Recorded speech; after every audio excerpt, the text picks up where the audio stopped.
All right, so we can go ahead and get started. You guys can have your cameras on or off, whichever you want. If you have it on, that's great. It just gives me someone else to look at. But I also understand that it's not always convenient to have the camera on. So no, absolutely no pressure there. You're welcome to type anything in the chat and participate that way. If you have questions, oh, Elizabeth, I hope I didn't peer pressure you into turning on the camera. You can really turn it off if you want. But you can participate through chat. You can also unmute, and I'm super flexible that way. You're not going to bother me if you unmute and ask a question or have a comment to add. I feel like I know a decent enough about stuff about executive functions, but there's so much to learn. So if you have an insightful piece of information to share, I would love to hear it. I am always all about learning some new information. So today we are in our fourth session with executive function. I am curious if you've been with the other three, if you can type in the chat and just to let me know. It's absolutely no big deal if you haven't. I feel like you could pick up this particular training and we could talk about cognitive flexibility, and you are not going to be lost. So you see Melissa's been to them, so that is awesome. And Rebecca has attended one as well. So today we're going to talk about cognitive flexibility, and I think I recognize all of the names on here today. Oh, Melissa says she has no voice. That's okay. I just hope you're feeling okay, and it's just your voice that's gone. But our center here is here to support all of our teachers throughout the state to really help benefit all of our kiddos with teaching and learning. And Elizabeth, oh my gosh, do not apologize one bit. Life is crazy and happening right now. So you'll get to them when you get to them. I will not talk too much about stuff that we have learned, but I will recap a couple of important things as we go through this training. So really this first area or this first section, we're just going to really define cognitive flexibility and what it is when it develops. Leslie, I'm glad you've found it to be beneficial.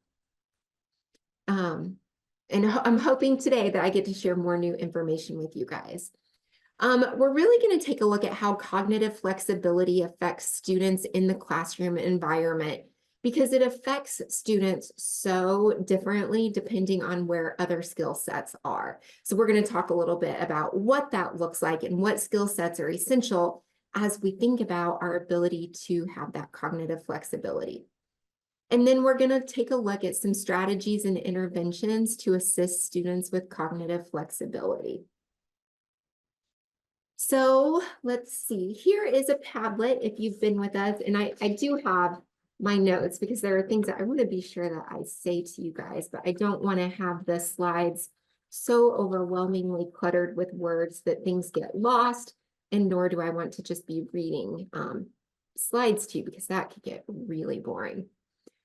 But here's a list of resources, and this is a very fluid Padlet that you guys have access to. You can scan the QR code or you can access it through the link down there. And I'm going to type that in for anyone who may be on a computer and you want to check it out. And now that I'm thinking about this, I think I need to go in and add the last PowerPoint. So I am going to make myself a note of that so that I can be sure that I do that. So I am doing this training solo today, so just bear with me as I might take an extra moment or two because I'm not always the best multitasker. I'm just going to tell you about that. And the more I learn about executive functioning, the more I realize that it's really not something that people can actually do. We pretend that we're really good multitaskers, but the truth is our executive functions don't allow us to fully multitask and give two separate tasks 100% of our attention. All right, so let's take a look. So we, in our very first session, just kind of talked about an overview of executive function, talked a little bit about how they develop and why it's important that we understand about executive functions, including students' executive function ability and our own executive function ability. Those are just important considerations as we think about how we can best help students manage their executive functions. We have to be able to manage our own as well. So there are three building blocks, three hallmark pieces, if you will, of executive function. And so our second training really focused on that inhibition piece, which is that first piece that has to develop. And then our last session was on working memory. And then today we are talking about cognitive flexibility. So inhibition is just that ability to inhibit or to block out things that might be affecting how we're thinking and processing. So sometimes those can be environmental or external, outside of us, whatever's going on. A car passing by, a siren in the background, a kid running down the hallway, having access to a window where you can see what people are doing, that can always distract us. But then we also have those internal things in our mind, and we have that kind of mental interference that we have going on, and really being able to block that out to focus on one task. And then we talked about working memory, and working memory is all about taking in some piece of new information and manipulating it, doing something with it, and then coming out with a new product. And so today we're going to really talk about cognitive flexibility. So let's jump in and let's actually start to define what cognitive flexibility is. So it's known by several different names, just like inhibition and working memory. We talked about other ways that we could identify them using descriptors. So when we think of cognitive flexibility, sometimes this is known as attentional shifting. So like we're actually shifting our attention from one task to another, but we could also be shifting our body from one task to another. We're also shifting our emotions from one state to another. Sometimes it's referred to as set shifting. And then we have cognitive shifting. So cognitive shifting is really only specifically referencing the things that we're doing in our brain. And then we have switching.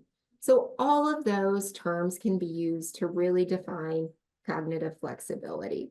The two terms that I will use most frequently are flexibility or shifting, like cognitive flexibility.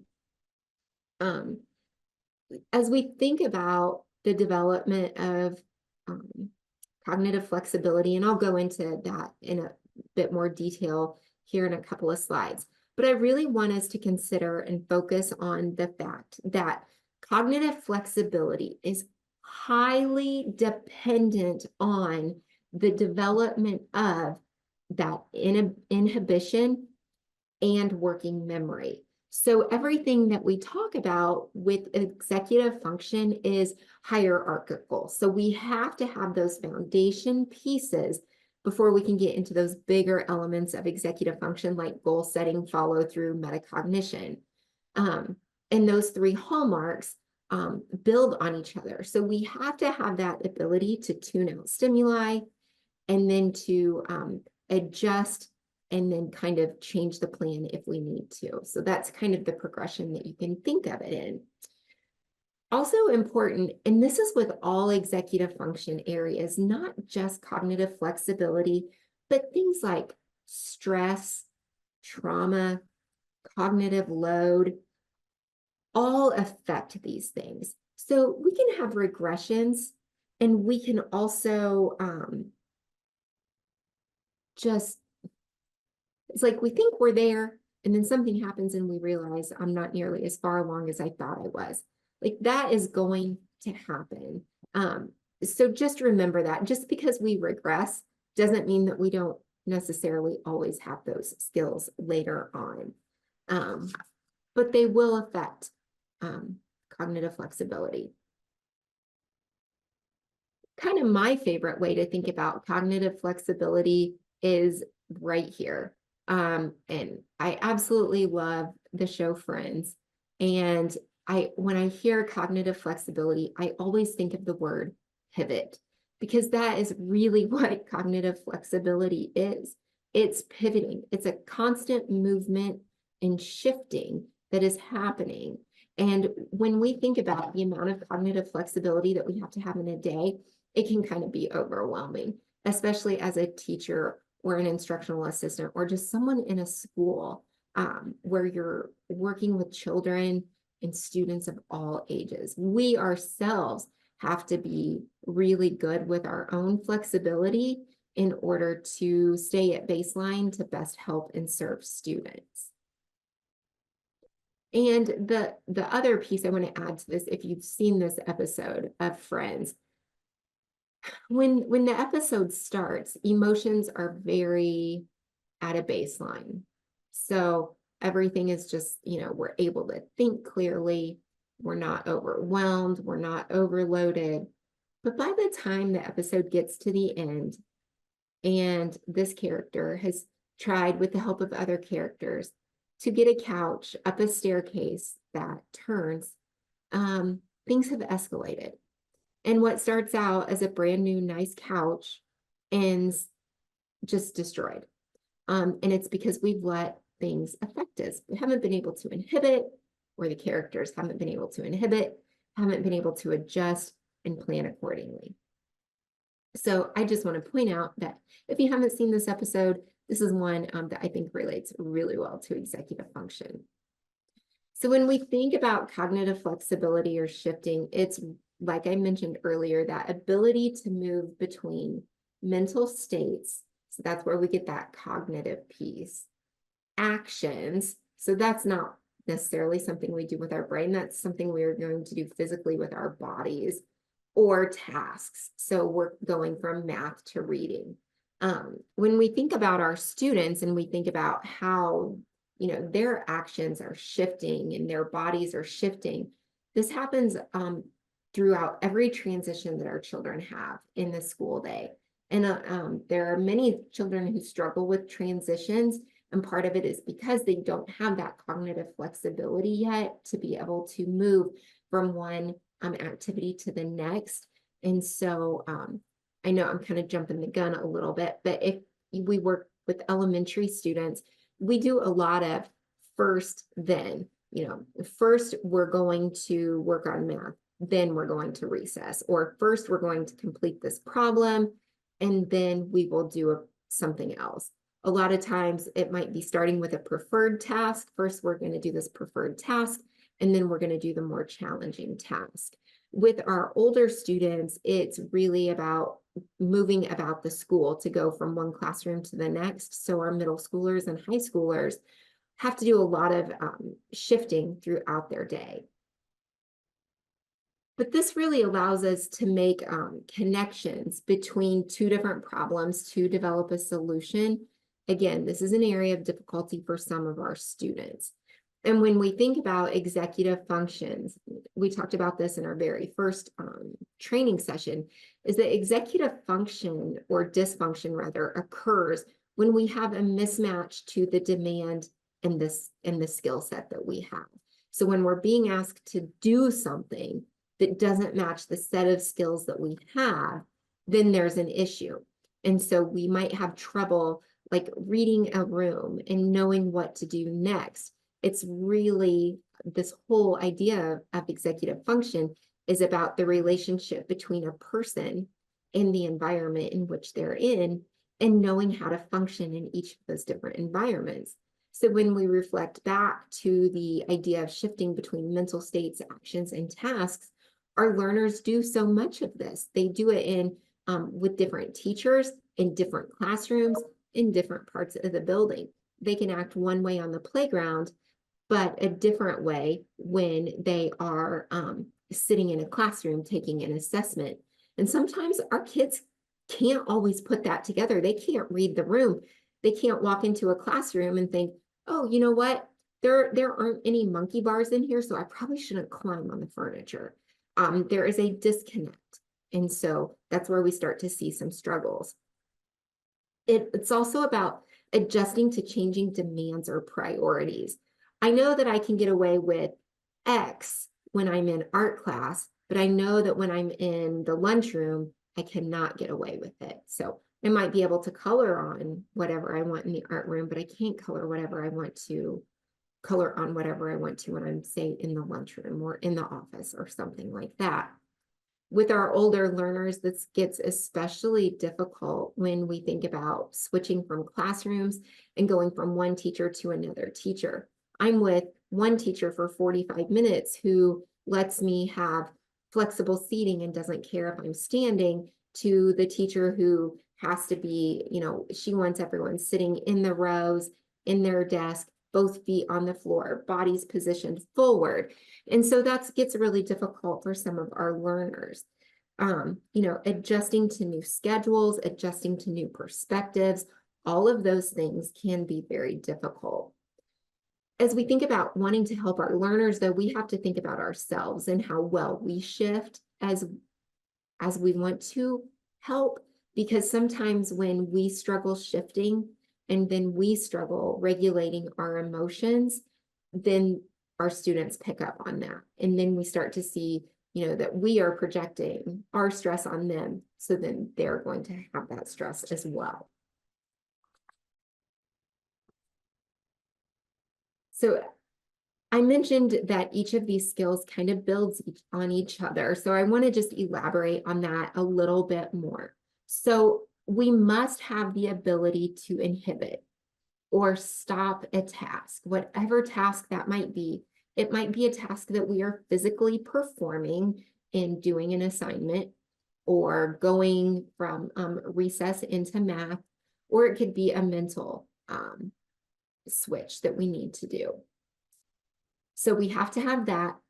And then we have to have that working memory piece. So that's thinking about all the different steps involved in solving a problem, or all of the different rules in mind. And these might be academic rules that we think about, like in math class.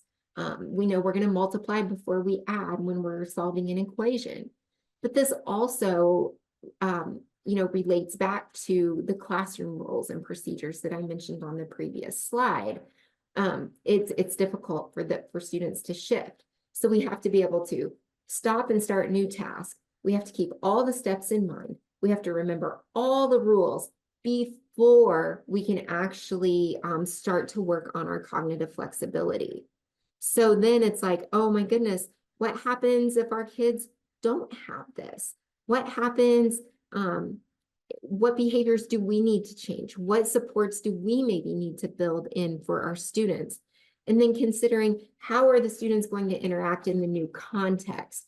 Maybe it's a new physical environment, but maybe it's a new cognitive environment, right? Where we're in the same classroom, we're in an elementary classroom, but we have to shift our mind from reading to math or math to reading. So it really becomes challenging. And when you think about it, it's a whole lot for a little body to go through. Okay, so I just wanted to be sure I hit on all of the things that I wanted to on that.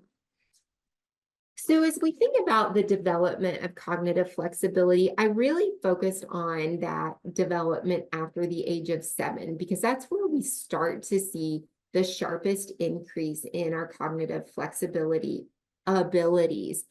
But when we think about when it really starts to emerge, and as I talk through these different ages and developmental periods, keep in mind that our learners who are neurodivergent are often behind in these skills. Not always, but it does happen, especially with our learners with attention deficit hyperactivity disorder. We know that research shows that in general, there are 3 years behind, or 3 grade levels behind, in the development of these executive functions. And so, COVID has really taught us also, the research from coming out after COVID, that a lot of our students, and just even the ones who are not neurodiverse, are seeing delays in executive function that amount to roughly 3 years, which is crazy. So if you were in schools before COVID and say you were in a 5th grade classroom, really what you're seeing post-COVID is the executive function skills of 5th graders mimicking that of what was a 2nd grader. And so this really presents a lot of challenges. So we really start to have an emerging awareness of our ability to shift around 12 to 24 months. So that's how long it takes for those skills to start to develop. And remember, we're not born with executive function skills. We are born with the potential to develop them. And so the more exposure we have to just different situations, different circumstances, different life experiences, the more our executive functions will develop. The more that we're exposed to those adverse, like childhood experiences, then the more executive function will be impacted. The development of executive function will be impacted. So around 12 to 24 months, and that's a really wide range. I just want to preface this by saying, I understand that's a big gap. But this is where infants really can start to adjust to changes in routines, and exploring like alternate strategies to what they really want. So maybe a toddler may stop banging a toy that isn't working and try shaking it instead. So it's like they're trying to come up with a new solution to the same problem. Then from there, around 3 to 5, we start to see some foundational skills of cognitive flexibility emerging. So this is when we begin to shift our attention from one stimulus to another more intentionally. So we start to make the conscious effort to move from one mental task to the other, or one physical task to the other.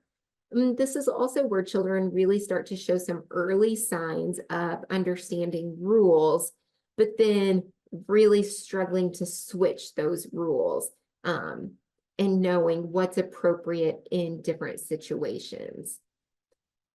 And this is why this foundational period right here is so important when we think about the amount of screen exposure that students have, because if they aren't put in situations to develop these skills, then they're not going to develop them on time. And so they're just going to become more delayed. And oftentimes when we have a delay in executive function skills, it will manifest through behavior and emotions, bigger emotions. Also, children start to really get creative around this age. This is where we see some of those play behaviors that might be more imagination-based. They might be able to switch roles, maybe in like playing game where they might I'll just say like play house. I remember that was so important when for me growing up, I loved to play house with my brother and sister, and I was always the bossy mom.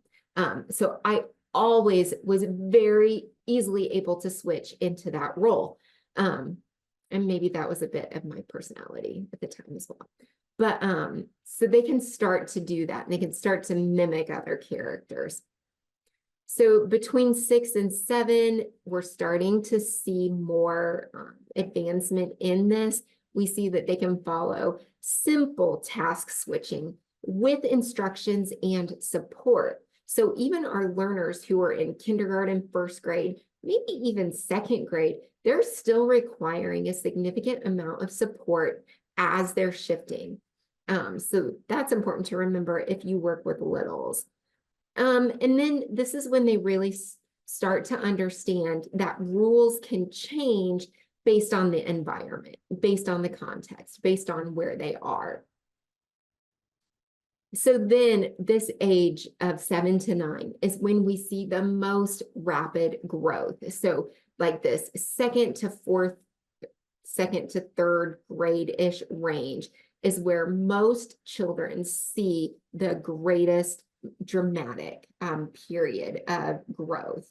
And so this is really when children become almost experts or should be at adapting and changing expectations and perspectives. So if our students aren't able to do this by this age, then we're really looking at what interventions, what strategies, what supports do we need to put in place to help our students begin with these more complicated shifting, I'm not really sure, opportunities maybe is a good word there. We can start to handle dual task or changing the rules or the changing of rules with fewer prompts. So it's not no prompts, but it's just fewer prompts. Now, some of our kids don't do well when we remove some of those prompts or scaffolds, and so we might still have them built in even by the time they get into 3rd or 4th grade. By ages 10 to 12, this is when we see that cognitive flexibility is mostly mature. So this is about when it's like we're going to peak with our flexibility. It doesn't mean we're going to stop developing it, but for many people, this is really the peak. And this is where we hopefully can start to self-monitor behavior and recognize, oh, I'm in this new situation. This is how I need to act based on what I know about fill in the blank.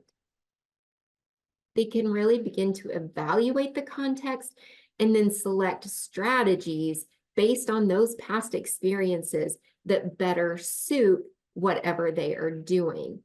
And they're more capable of perspective taking. So we have grown from just that imaginative play that I pretend I'm this character, but really it's almost like an empathetic shift. And we can take on those feelings and we can take on that perspective.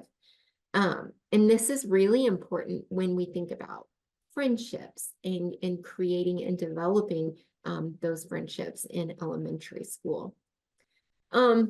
Adolescence is a little rocky with cognitive flexibility, as are most things, because whenever puberty hits, things are going crazy inside the body, and executive functions are impacted by that, just like so many other things. But one major difference is that between these ages of 13 and 18, we start to understand more abstract concepts, whereas we couldn't earlier. So things like maybe like moral reasoning, understanding social dynamics, really our brains are not ready to talk about those heavy things until 13 to 18. And again, that's a really broad range of being able to talk about like moral dilemmas or moral conflicts. And that's, when we think about like those deeper questions that we like to ask our students, those higher level thinking skills that they require, it's really encompassed in this area of executive function. Again, if we're stressed, if there's a new situation, if our emotions are a little dysregulated, we're going to struggle a little more with this. And then we fully peak with this. For many people, it's up to age 30, which is crazy to me to think that we are still growing and learning and developing into our 30s. Although the further I get away from my 30s and 40s, dare I say now,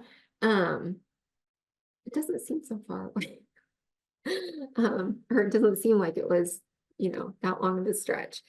But this is when we really do start to peak, and wherever we're at by the time we're 30, it's about where we're going to stay for most of us. However, I will say those people with a growth mindset, we're continually changing and adapting. Even in 46, I feel like I am learning skills and strategies to support my cognitive flexibility. Also, this is when we start to be able to shift between priorities. So we've got work life, we've got home life, we've got outside family life, we've got a social life. So we're able to juggle all of these different lives and understand really that, we can be a different person in each of those environments. We're not always going to be the same person with our parents as we are with our friends. We are probably more relaxed with our friends and have more casual conversation than what we may with our family. So I know I'm doing a lot of talking here. I'm on like 30 minutes. So if you guys please have anything to say or add, please don't hesitate to do this or to do so. So just thinking about like younger kids and how we first start to develop cognitive flexibility. This is just an example I wanted to throw out. So it's an example that we see oftentimes with like even preschoolers, young kids, that we might have this goal that we want to build the tallest tower. And so we might think that is a pretty simple task. But when we step back and look at it through the child's eyes, then we realize that, you know, they really have to evaluate the problem, consider what we want them to do, and then they're going to have to develop different solutions. So the child's going to have to inhibit, they're going to have to ignore distractions, what's going on. And, you know, if this is in a classroom setting, there could be 20 other students in the classroom trying to build the tallest tower as well. Can they tune those other things out in order to work on their tallest block tower? Can they resist impulses? Because they're going to get frustrated when their tower falls. Can they refrain from throwing blocks out of frustration or kicking them or just giving up? And then as they work through those different solutions to build that tallest tower, can they remember the different strategies that they've tried that maybe didn't work so that they can come up with a new strategy? Because oftentimes, if you give a child this task, what happens when they're younger is they're just going to take one block and they're going to build a block right on top of each other. It's going to fall relatively quickly. And what we really want them to, you know, start to try and practice is, oh, maybe I need to build a bigger base or a wider base, you know, however they want to do it. And then they start to make that pyramid shape. And so we want them to be able to shift and be able to do that. But they have to tune out all of those other distractions, and they have to remember what they've already tried in order to do that. It's a natural reaction for our brains to just get stuck when we have a perceived challenge. And sometimes we have just that paralysis to get started because our brain isn't ready to start to solve that problem yet. And so our students tend to exhibit a change or a shift in behavior to signal to us that they're having difficulty with flexibility. So one of the biggest things that I can, you know, encourage you to do, and sometimes it's hard because when I'm in a class of 25 students, I can't always be fully honed in on 25 different reactions, but I can take quick scans and start to learn those signals that my learners are going to show me that they might be struggling, so that we can help get them unstuck in order to keep this flexibility going. All right, so like I mentioned kind of earlier, just times of struggle for our learners, whenever they have a perceived challenge. I'm so sorry, that was the bus I was worried about. A perceived challenge, maybe they're tired, you know, one bad day, one off day, and they might not be as flexible as they normally would. Maybe they're stressed out, maybe they feel misunderstood. All of those things will affect our learners' cognitive flexibility. Oops. So when we think about just some academic challenges with flexibility, I've talked quite a bit about some more of those mental, emotional challenges. But there are a lot of times where students need to shift within an assignment. So if they are asked a question on a story and they're asked to think through the eyes of a character or to see a situation differently, our learners might struggle with that. And so think about what supports and scaffolds could we put in to help with that. Maybe they're having difficulty formulating an alternative solution. Could be a solution to a science problem or a solution to a problem in a story with characters. Oftentimes, students who exhibit flexible thinking challenges struggle with puns or idioms, anything that has to do with wordplay. They will tend to avoid, escape it, whatever, because they don't always understand it. And so these first, well, oh, in creative play, oftentimes our students who struggle with that cognitive flexibility piece don't have much creative play because they can't take on the perspective of someone else. As we look at like these first four things, these are things that a lot of our students who are on the autism spectrum struggle with. This is a very challenging thing for them to be able to shift and think to different points of view, to come up with different solutions, and to really understand words and how they might not always be so literal. So think of and consider cognitive flexibility challenges for those students. Now, for like adults, we might, or teens often, because every teen, it seems like, has a phone or a smartwatch, but how well do we adjust when we've got like our phone buzzing or dinging or our watch is buzzing? Do we have that flexibility to shift between tasks? Or have we developed our inhibition enough that, yeah, I know it's going off, but I'm really focused on this task right now, and so I'm not going to pay attention to the other piece? I would venture to say that most of us struggle when we hear a buzz or a ding. Oh my gosh, there's a notification. Is someone texting me? Is there an update? What is happening? So we can't stop that. And I'm gonna stop for just one moment. Just give me 1 second here.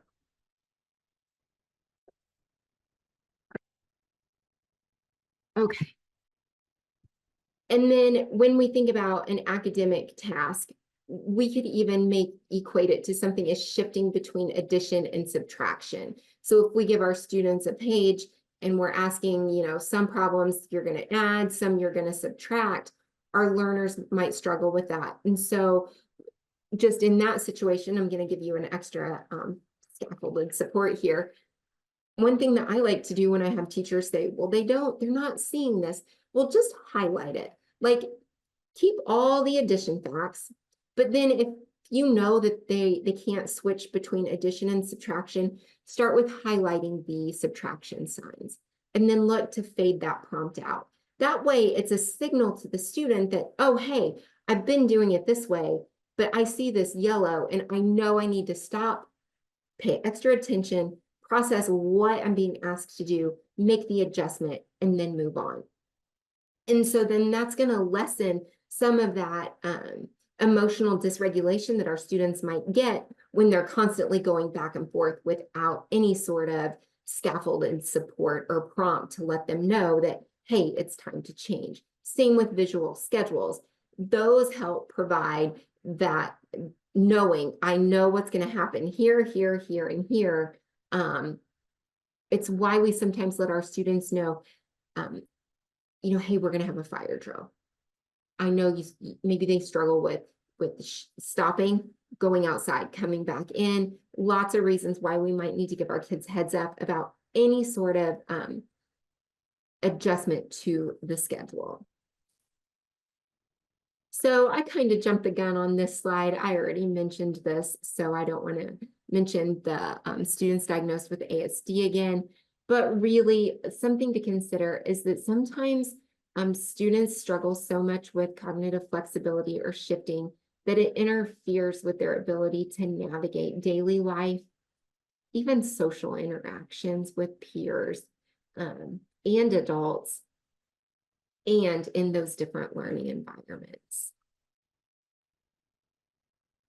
All right, so that's really the bulk of cognitive flexibility, what it is and how it impacts our students.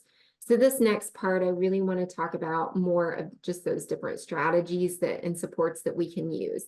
And the first one that I want to mention is universal design for learning. The universal design for learning has really that goal to create learners who are purposeful and reflective, resourceful and authentic, and strategic and action oriented. So we're creating learners who want to learn and who know how to learn. And CAST came out with a new set of guidelines last summer. And when they came out with these new set of guidelines, so these are UDL guidelines 3.0, they built in executive function to each of the different pillars. And so CAST really started to recognize the importance of starting with the foundational executive function skills and building on them as we work through these different pillars of universal design for learning. And so I have on the next slide here, these are all of the different principles and checkpoints of the executive function piece. So really it starts with developing that emotional capacity. So just starting to learn and recognize our motivations for learning, how we develop our awareness for self and others, and really starting to create that ability to empathize with others. And then once we have that, then we can build on that. So, and that's all that green part is about, how we engage with our learning and how we grow in that desire to want to learn. So the representation piece is the how we're learning it. It's how we're taking in that information. And so this is where we might look at things like prior knowledge. What do our learners come with? What background knowledge do they maybe not have that they need to have to build on skills? This is where we start to highlight different patterns that we might notice in our learning standards and guidelines, and then creating those multiple ways for students to take in that information. And then we have that output. And so this is like the highest level of, you know, what we want students to do. We want them to be able to turn in a finished product, an assignment, an assessment, a project. But we have to have all of those other skill sets in order to follow through on the assignment, in order to set the goal and then go through with it. We have to put the plan in motion. We have to be able to regulate, you know, and look at, are we where we thought we would be in order to get this completed on time? So universal design for learning is, you know, it's like a full day training by itself. I just want to point out here that these UDL guidelines are interactive, so you can go and click on them and they will adjust, like they'll just take you to different places on your screen and they'll really break them down. So I just encourage you to play with those on your own.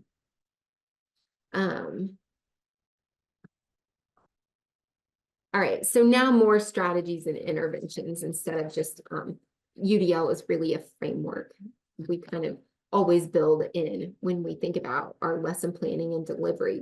We should always be considering those principles of universal design for learning.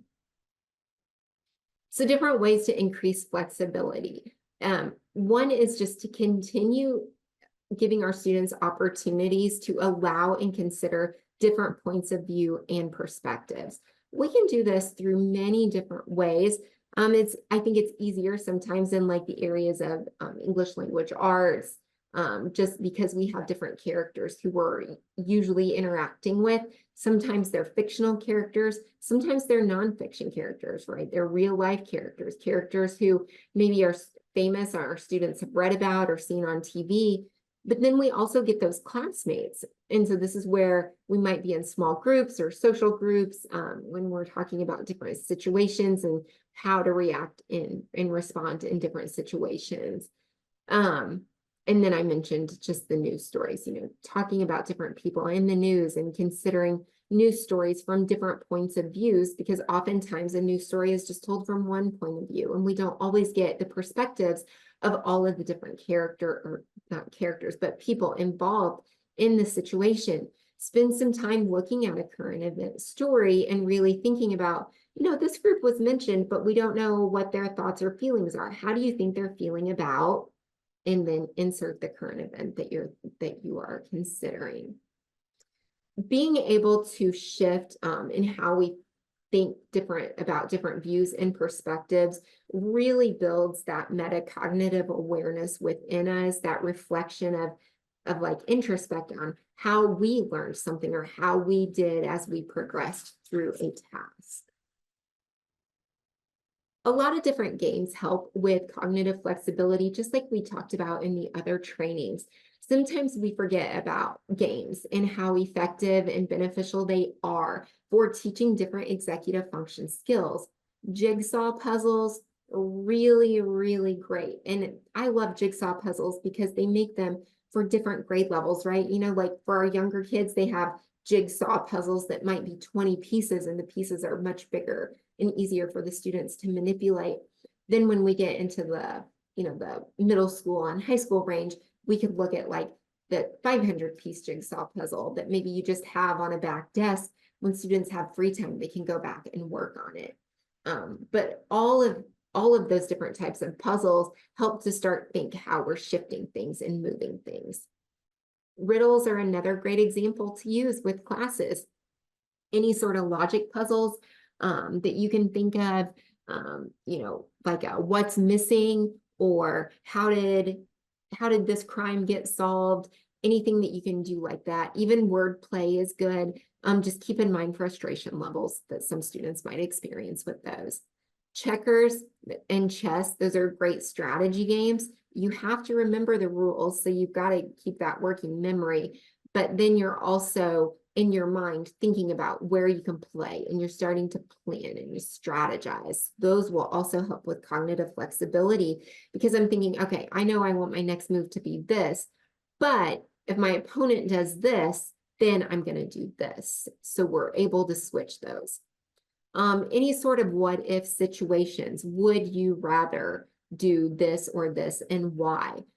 You know, getting our students to think about those things really can help with that flexibility also. And those are just fun activities that you can do as like brain breaks or just, you know, the kids are just done. It's a Friday and you have 10 minutes and you need something to do, throw some of those out. AI is really helpful with situations like these. You can just type into ChatGPT, can you give me, you know, a suggestion for a riddle to do with my 7th grade English class? And you'll get some great responses and some you can use, maybe you can tweak some as well. When it comes to cognitive flexibility specifically, sometimes we just need to pause. Sometimes we need to take a break. I will often take our remote control at home and I will just pause my husband. And I'm like, I'm pausing you because I need a timeout. I just need to focus. I need to think, and then I'll get back to you on this. There is nothing wrong with taking a break, so don't forget that. Yoga, sometimes we can think about, you know, that stretching. Yoga requires coordination and balance. So it can increase that physical flexibility as well as our cognitive flexibility, just taking a moment to really focus on maybe like breathing and just pausing, just to get that reset to re-regulate our emotions can always be beneficial. And as we start to learn our learners and identify when cognitive flexibility might be an issue because they're getting stuck, and you want to stop it before you see those behaviors escalate, maybe you can do some of this. Go noodles are also really great for elementary kids. This is something that we've talked about in every single session, so I don't want to hit too much on it because I don't want to beat a dead horse too much, but explicit instruction is going to be a very important thing that we use with our students. You know, being explicit when we're explaining behavioral expectations. In addition to those academic expectations, our learners have to understand the why. And sometimes it might drive us crazy because there is no answer other than because, because this is the way it is. And so sometimes our learners struggle with that. But just really providing our students with as much information as we can. We're giving them that positive feedback. We're giving them those opportunities to correct those behaviors, to correct those actions. We want to build that student confidence to increase the probability of success. And sometimes we need to take a break when we're in the middle of that. So as we think about our learners and we think about providing that self-reflection and that feedback, just really thinking about how we're talking to our students and think about asking them questions rather than giving them commands. Instead of saying, hey, you need to be more flexible, say something like, well, what could you do differently? And sometimes it's just a shift in our reaction or our verbal response or sometimes physical response to the student that will help them.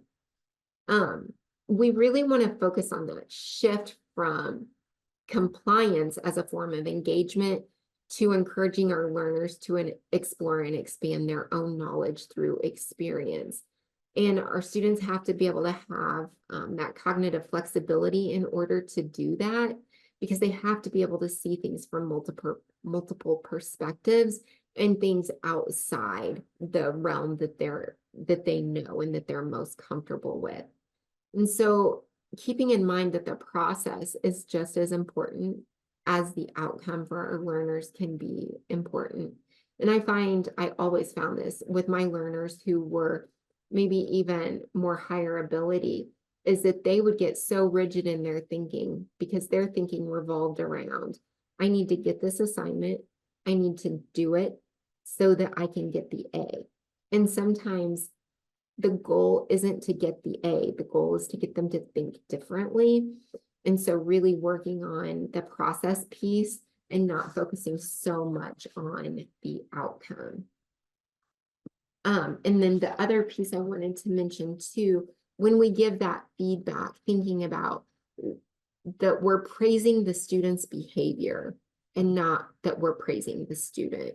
So just saying, you did a great job. Well, if I say that, then I start to associate all sorts of things with doing a great job. I don't know exactly what it is that I did a great job, but I'm just starting to associate that when I do things, then me as a person, I'm doing a good job. So maybe something that's more specific, like great job raising your hand, or you were so awesome when you worked on that math problem. I'm proud of how hard you worked on doing that last step because I know it was really hard. So just keeping our praise focused on the behaviors and not the individual is going to be very beneficial as well. And I feel like I talked really fast because when I accidentally clicked and saw that I was at my references slide, I was like, oh my goodness. So I talked for almost 60 minutes straight. So what questions, comments, thoughts do you guys have as we wrap up this training on series really on executive functions?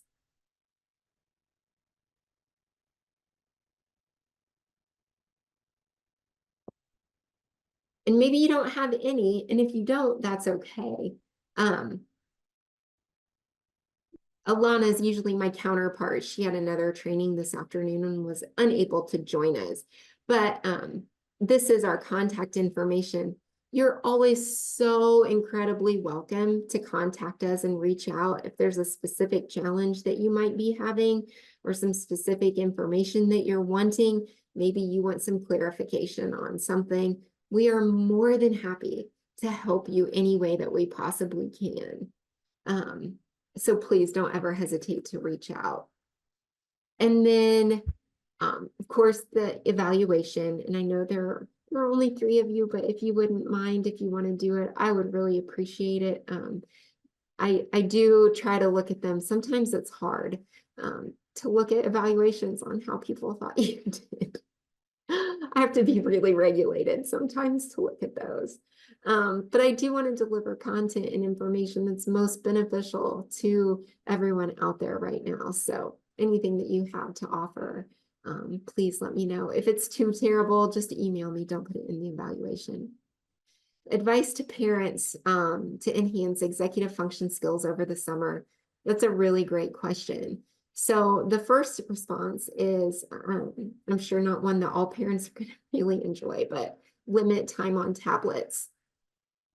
So the research is really just showing us that the more time children spend on tablets, the less executive function skills that they have and the greater difficulty they have with emotional regulation. And so that would be my first recommendation as you think about sending out like end of the year newsletters, and maybe just really highlighting some important reasons why. I know and believe that, sometimes they can be good for a break, right? Sometimes we just need 30 minutes. And we talked about in this presentation how sometimes just pausing, taking a step back is what we need. And yes, that is true. But we don't need to be on a tablet or a phone for 8 to 10 hours a day. It starts to build in unexpected realities in our life, and it starts to limit our ability to manage our emotions, because with the tablet, everything is so instant gratification based. If I don't like something, I can just swipe it, or I can just close the app. And so our students don't have grit anymore. They're not coming to us ready to tackle, I'll say difficult problems, but it's not always difficult problems. Sometimes it's just the novelty of a problem that they can't handle.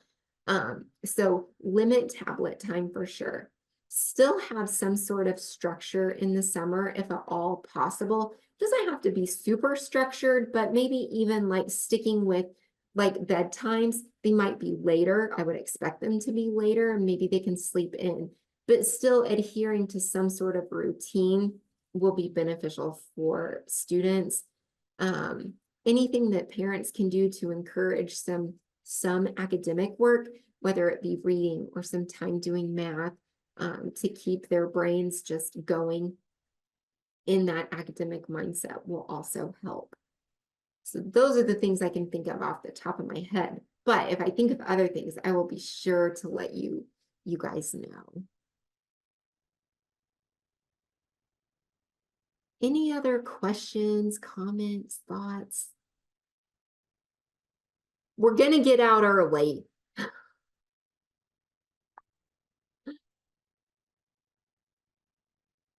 You just shared about encouraging parents to limit tablets. What strategies have you found for those of us with servicing school age children, where parents haven't figured that out yet, and we're addressing trying to substitute or interrupt those behaviors to get them, because those can, not having screen time, or we're doing a lesson on tablets and then we're done with it and moving on to pencil, paper, or something else, and they just don't want to conclude that activity. Yeah.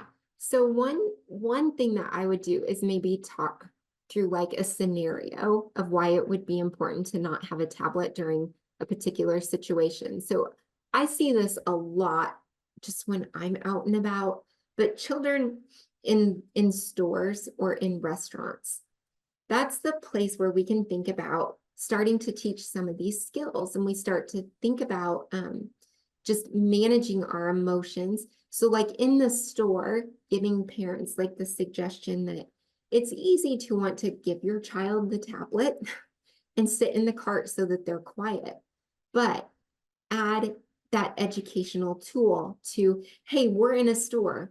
When we're in a store, it's the context and the person. This is how we behave. Here's what we can find in a store. Let's look for these things. Let's, maybe you're in the rice section and you want to find some brown rice, talking to the kids about, hey, can see if you can find the brown rice before I do. Or even, I always use the example of apples. There are so many different kinds of apples. And so do our students understand that? Because they don't. And that symbolizes to us that, when we say a word that we know exactly what we mean, like if I said to you, I want you to get me an apple, I know exactly the apple I want you to get. I want you to get me a Honeycrisp apple. But our students with those executive function disorders, when they hear apple, they are going to go to the first thing that they see that resembles an apple that they can match up in their mind. And they don't understand that they're all different types of apples. They taste all different sorts of ways. So just thinking through how, like, this is why it's important not to have a tablet during meal times. This is why it's important not to have a tablet when we're out in the store. So I would maybe, and I hope that answers your question, Leslie, but just think about those different scenarios that students are in with their parents, that they're not in with you, and how that ties into school and how that ties into being able to switch from one task to another and from one environment to another. That answers it. I can have those conversations with parents, but as the occupational therapist, and like you shared today, those first few year students, the kindergartners and the first graders. So then trying to work with the classroom teacher where it's not the parent, but a classroom teacher who's trying to have these students with 20 other kids in a classroom, that conversation, you're just trying to find more strategies on how to help this little guy know it's tablet time is done. That was for a set amount of time. The timer's gone off. It's now time to move on to the next thing. And some things have worked, but I'm always curious to find out if anybody has some other suggestions to help these classroom teachers. So in that situation, I'm sure it's like, these are the things we always try, but first tablet, then this, and then visual timers. Those are always going to be good. Having a visual schedule so that the student knows that after tablet time, it's always going to be this. Sometimes also, depending on the age of the student, if you have, and if I misuse this term, I'm sorry, but like an analog clock, like the one right there. Like students don't understand time. They don't understand the concept of time. And so if you have a clock like that, and it's not about necessarily teaching them how to tell time, but looking at the big hand and coloring in, like taking a green marker and coloring in between like the 2 and the 3. This is our tablet time. And then using like a pink marker to color in maybe from like the 3 to the 6. And, this is our reading time so that they can start to visually grasp. Like when you say you have 5 minutes, they see it, but then their body starts to understand a little more of what 5 minutes feels like. And I think that's something fun that teachers can implement in their classroom and even get to the point where the students start to draw on the clock. I mean, how much fun would they have with that, with an expo marker that, hey, I get to set my time on the clock, and they're coloring it and they know. So they're taking ownership of it.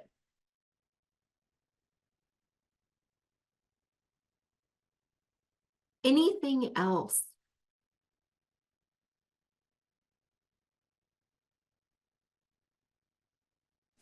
Well, I won't keep. Hey, Oh, go ahead, Elizabeth, please. I forgot or I missed it. Probably. It's been a long day. So the survey, where is that? Is that in the email? Yes, let me. I had it up on my PowerPoint. Do you want the QR code or the link? Probably link.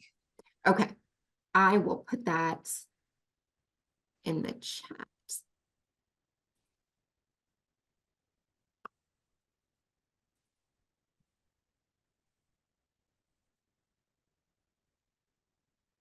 Okay, I threw it in the chat for you. Okay, thank you. Yeah. But I'll let you guys go, but please reach out if there's any way that I can help. We can go, we go into different schools. I love going in and doing these trainings. The great thing about going into a district is that we really can customize and tailor to what you specifically need. So there's always that option as well.